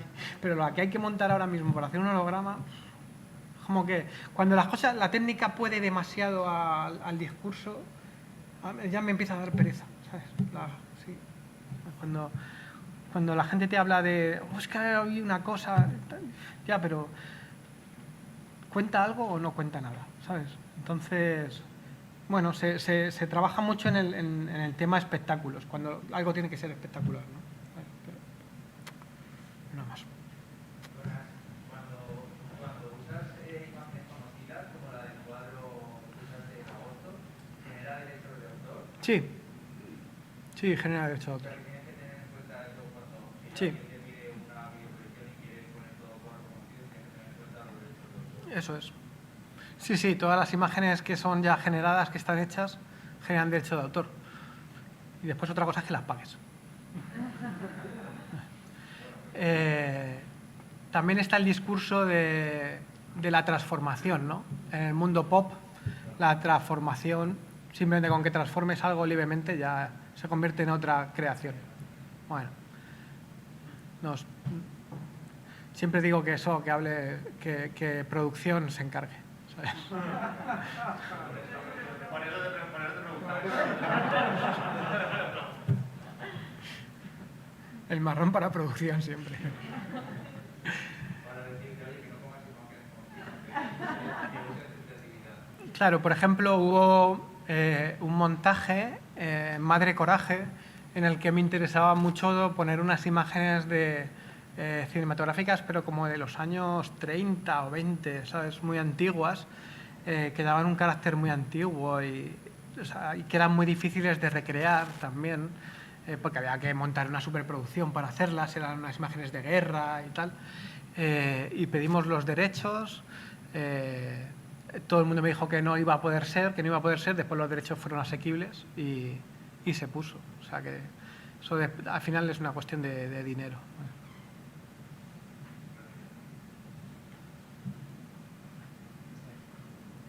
En el caso de que en un montaje nos encontrásemos un espectáculo...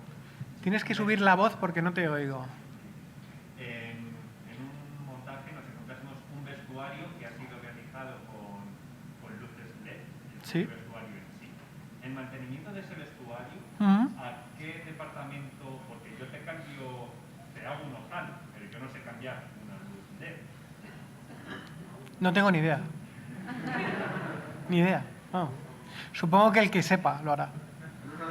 A ver, las divisiones entre los diferentes estamentos son complicadas siempre. No sé. Hubo una época que incluso en los teatros nacionales las pantallas las tenían que colocar los de audiovisuales. Pero cuando había que tirar de la cuerda era el maquinista, entonces ahí ya se jodía, ¿sabes? A ver quién lo hace. O sea, son los terrenos, yo siempre hablo de la buena voluntad, pues lo hará el que mejor voluntad tenga. Bueno, o el que diga el sindicato, ¿sabes? También. También ibas a hablar tú también. Gracias por la charla. Es que con el mundo mascarilla y desde aquí es complicado, ¿sabes? Y gracias por el trabajo que haces, porque he visto varias obras tuyas y me parece absurdo. Y con respecto a la primera parte de la charla, había veces que cambiaba la palabra videoescena por ejemplo, diseño de sonido o disciplinas que vengan en un futuro. Según tu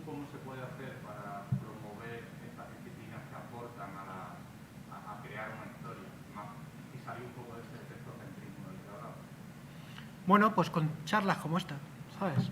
Con charlas como esta, con directores que están más acostumbrados a trabajar esas disciplinas, o sea, al final todo evoluciona.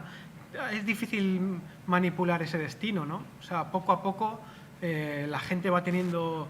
Desde que yo empecé hace 18 años, 17 años hasta ahora, pues ha evolucionado mucho, ¿sabes? Ya no en la disciplina, que sigue siendo más o menos igual, sino la visión que tenía la gente sobre ella, ¿no? Pues esto es seguir haciéndolo bien y difundiéndolo. O sea, si por algo estoy aquí hoy es porque creo que es necesario, absolutamente, ¿sabes? Es necesario no contar tanto tu trabajo, sino que contar las motivaciones que tú tienes al hacer eso tu trabajo, que no es un vídeo que te bajas de YouTube y lo pones, ¿sabes? Tiene todo un desarrollo y tiene una cualidad y con el diseño de sonido o con... pues es un poco educación. Si es que al fin y al cabo es educación, básicamente. Y que te haga falta, no nos olvidemos. O sea, que a lo mejor no nos hace falta en una obra de teatro el vídeo. O sea, no penséis que es que tiene que haber vídeo en todas partes, ¿no? A lo mejor hay una obra que no me hace falta, ¿sabes? Si solo tienes el actor y ya está, ¿sabes? Si enciende la luz al principio en una lámpara, qué sé yo, ¿vale? Pues... ¿alguien más? Bueno, ¿tiene una última pregunta para Es él? súper corta. La última. En un vestuario que vas a proyectar, ¿qué tejido, teniendo en cuenta el movimiento del actor también, qué tejido sería el que habría que utilizar para que la proyección sea... A evitar. No, a utilizar. A utilizar. Claro, ¿cuál sería el tejido de tu preferencia para que tenga una proyección teniendo en cuenta las posibilidades del actor? O sea, son demasiadas variables. No hay un tejido específico en el que puedas proyectar mejor o peor. Es más bien la confección de ese vestido, ¿no? O sea, qué es lo que quieres o cómo, o sea, de qué color es, si hay mucho... Por ejemplo, si quiero proyectar, si tiene que ver bien, lo que voy a intentar es que no haya mucho contraste dentro del vestido, que no haya partes muy blancas y muy negras, porque se va a ver fragmentado y a lo mejor no nos ayuda a leer la proyección que hay dentro de ese vestido, ¿no? En este caso, que ese puesto que se proyectaba encima de Ana Belén era un retor, estaba entre el retor y la seda, ¿sabes? Siempre es los mismos parámetros para todo. Cuanto menos brillo, mejor. Cuanto más neutro de color, más fácil. Pero después, fijaos, después ahí me ponen una escenografía de madera brillante roja y bueno, pues hay que adaptarse, ¿no? O sea, hay que buscarle las vueltas. Bueno, Álvaro, darte las gracias por estas 2 horas que has estado con nosotros, ha sido un placer. Y bueno, chicos, tenéis el descanso, nos vemos en media horita.